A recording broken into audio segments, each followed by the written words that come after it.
Good morning, students. So today we can start first unit, that is accounts from incomplete records. That is the first unit. So we can start today. What is meant by incomplete records? That means the records which are not at all strictly maintained as per double entry system. You know what is double entry system? What is double entry system? For each debit there must be corresponding credit. So in case of incomplete records, they are not at all following double entry principles. That is why we are saying these type of records are called incomplete record. For example, tea shopkeeper, then Maligai shopkeeper, they are not at all preparing or maintaining accounts based on double entry. They don't know. That is the reason. They may not be an accountant, or they don't know how to keep the records.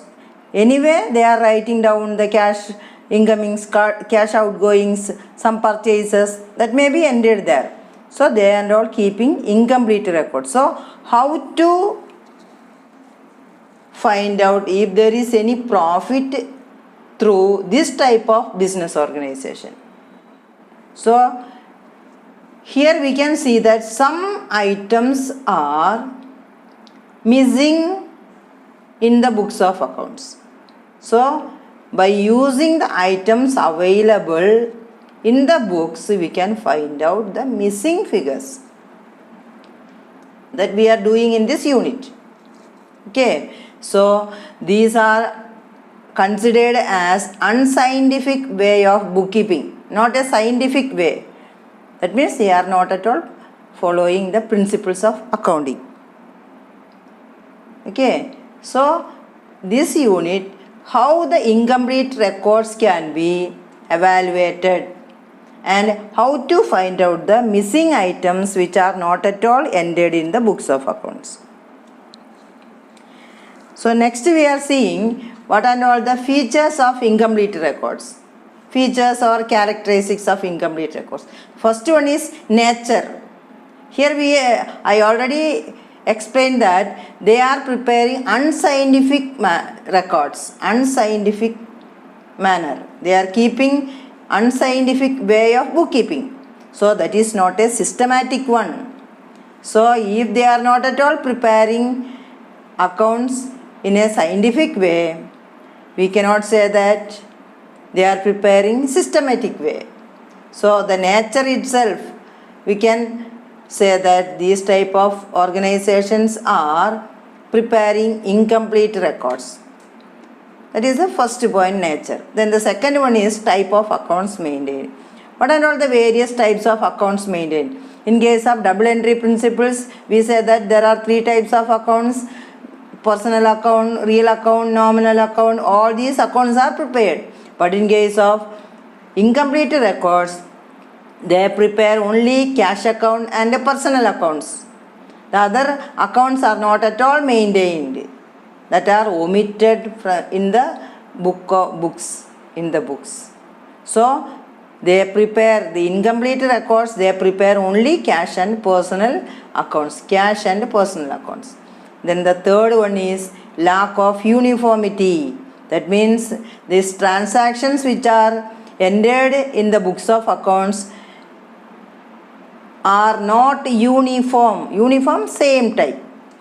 Okay, so different organizations are following different methods of recording transaction.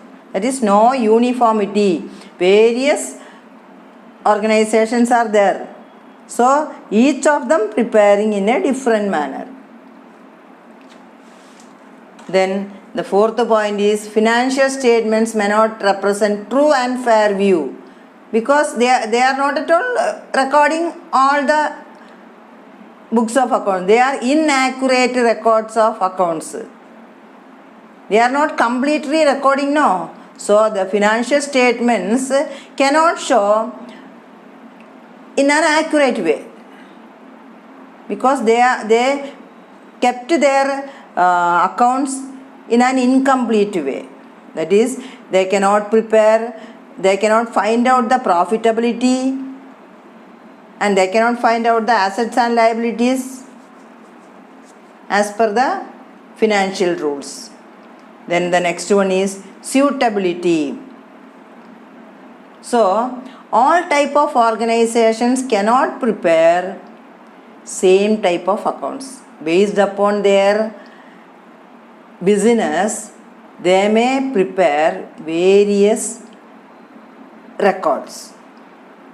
In case of a small organization, they need only just a cash account. But in case of a medium scale organization, medium type of organization or partnership firms, they may prepare in an entirely different way. So we can say that there is each and every organization make their own accounts based on their necessities. So that cannot be suitable. That type of records are not suitable for finding out the profitability or any other things. Then mixing up of personal and business transactions. We know, for example, tea shop seller, they are mixing their home and business transaction aside. That is, for example, tea man purchase sugar. They can use some sugar for their home purpose also. That's why they are mixing their personal with the business. For example, they are having 10,000 rupees income per day. That out of the 10,000 rupees they may spend for paying rent. So that is personal expenses. Paying rent is a personal expense for their house. So there may be chances of mixing personal and business transactions. So these are the various features of incomplete records. Once again I will explain what are the first one, the nature, then second one is type of accounts maintained, third one lack of uniformity, fourth one financial statements may not represent true and fair view, then the fifth one is suitability, then the next one is mixing personal and business transactions. So these are the various features of incomplete records. So these type of most of the small scale organizations, small scale business peoples are not following the strict principles of accounting, because of the reason that there is no need for them. They are simply doing their business and getting some profit. Out of that profit they can live. So that is why they are preparing like this. Okay, I think all of you understood the points. Thank you students.